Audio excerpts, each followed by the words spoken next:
చూడండి next video పెడతాను మళ్ళీ జస్ట్ కొంచెం దూరం వచ్చాము, ఒక 4 కిలోమీటర్లు వచ్చినాము. ఇక్కడ 4 కిలోమీటర్లు కాడ దావా ఇలానే ఉంది.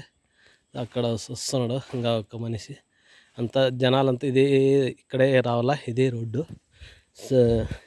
శివాలయం కాడికి, పైన కొండలో ఉన్నాడంట శివాలయం. ఇంకా అక్కడ పోయినాక నెక్స్ట్ వీడియో పెడతాను మళ్ళా.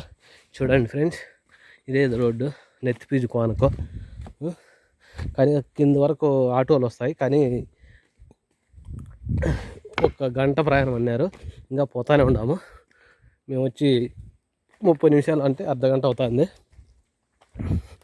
ఇంకా పోతానే ఉన్నాము. చూడు ఇంత గుట్లు, ఇంకా పాంగ రాయి, ఇంకా కొండలు అన్నీ ఇంకా కనిపిస్తున్నాయి ఇక్కడ. చూడండి ఇదంతా చెట్లు, ఇంత లోయ, ఇదంతా పెద్ద ఇదిగా ఉంది. ఇదంతా పెద్ద బాండ్లు ఇలానే ఉంది. చూడండి ఇదంతా అడిగా, ఇదంతా అడిగి పెద్ద మాకులు, పెద్ద మాండ్లు ఉన్నాయి.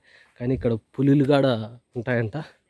అంటే నైట్ పూట ఎవరు ఇక్కడ రారు, కానీ అంటే తెల్లారి వచ్చి సాయంత్రం అక్కడ గుడికాడని ఉంటారు, లేదా కిందికన్నా వెళ్ళిపోతారంట ఎవరు ఇదే వాళ్ళ ఇళ్ళకు. ఇక్కడ చూడు ఇదంతా అడిగే జనాలు. ఓకే ఫ్రెండ్స్, ఇదంతా మాలేసిన. ఇక్కడ మా కొడుకు